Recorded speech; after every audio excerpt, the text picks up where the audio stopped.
All right, it's time to talk about a guy that I absolutely love. Anytime people start throwing the Tim Tebow comparisons out there, my ears perk up. Tim Tebow was my all-time favorite player. I was able to meet him a few years ago. I wore 15 in college for him. Love Tim Tebow. And so to hear his name being thrown around with this guy, it gets me excited. Now, I know Tim Tebow didn't have, a successful NFL career, but the dude won a playoff game. He made the most of some opportunities. He filled in that, QB2 spot and then took over as a starter for a little bit. And I think that's the kind of future that this guy holds. He's going to be somebody that hangs around on rosters and gets some opportunities to shine a couple times. He's a different kind of playmaker and competitor and leader that I think he could make the most of some opportunities. And that's a quarterback from Texas, Sam Ehlinger.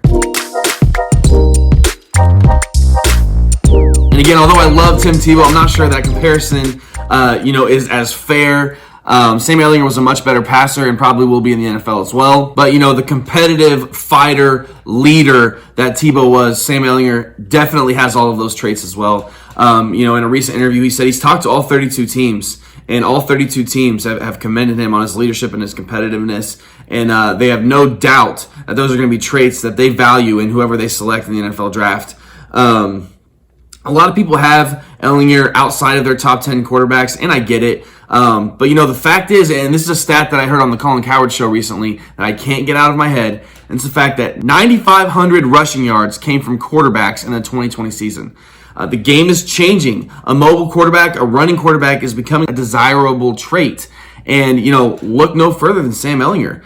He's kind of a fighter, tough guy kind of runner, which doesn't always translate to the NFL, but he's made a lot of great athletic plays as well. I mean, he had 33 rushing touchdowns. That's the most of any quarterback in this draft. And, he's a great grit guy when you get down in those QB sneak situations. He's going to fight for every inch.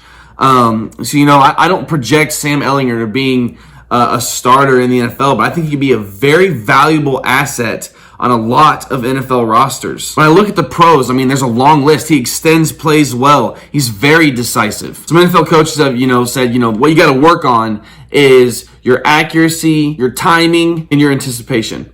All of those things are really something that all quarterbacks are trying to work on. If he's getting low grades in those categories, it is concerning. However, he does make up in some of those categories with being decisive. Sometimes a decisive risky throw is better than waiting and passing up a good throw. So, all these scouts are evaluating all of that, and there's going to be pros and cons to every quarterback. Some of the other cons that go with him are, they say he's behind in passer development. He was 17th in completion percentage in this list of 20 that I have. He's got those things to work on. When we look at his floor, like I mentioned in the last video, I always look at the floor and the ceiling. In 2019, he completed 45% of his passes against TCU and threw 1 touchdown compared to 4 interceptions. And that's a low floor to me. 4 interceptions, you never want to have games like that ever. Again, it says a lot about a player when he comes back from 1 interception. So to follow it with 3 more, that's a tough game. Everybody has tough games. That one's really tough. Again, that was in 2019. He comes back in 2020. He only completed 47% against TCU again, and that's concerning, but he answered with 0 interceptions and 4 touchdowns.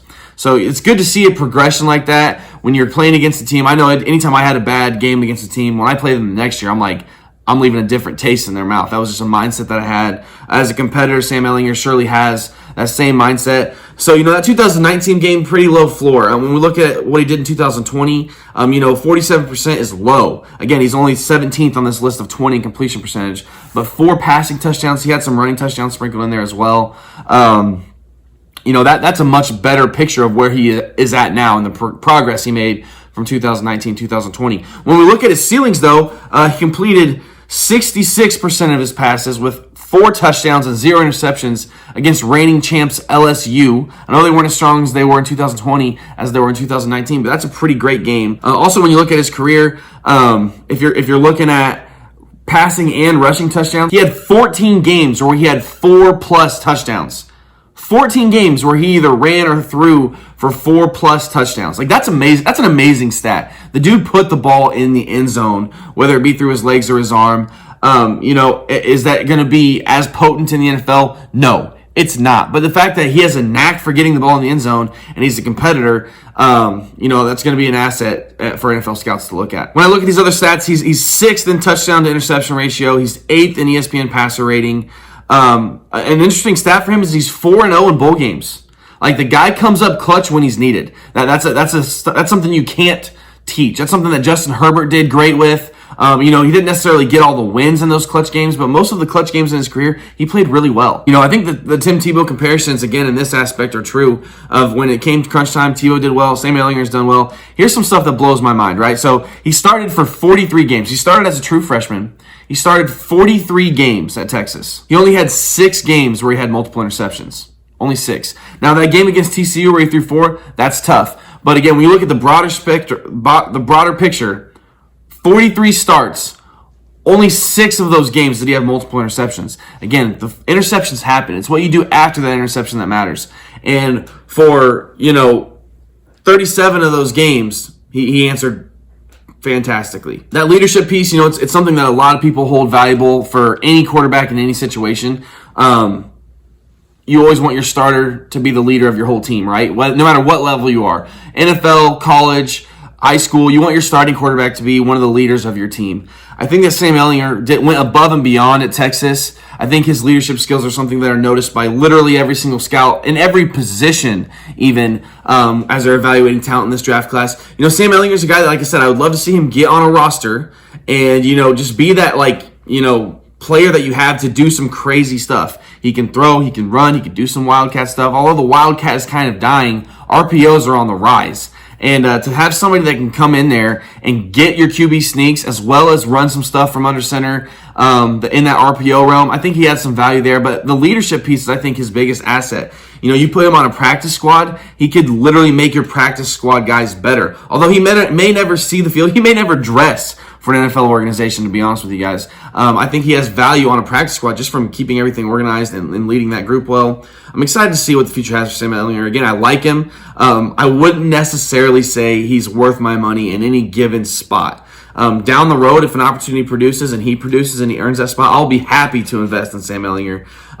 Looking at the draft, I don't think anything in the draft really is going to happen to change my mindset and make me jump on his cards now, other than the fact that I just like the guy, right? But no, Sam Ehlinger, he is my number 8 quarterback. When I look at this list, I'm excited to see what opportunity he gets.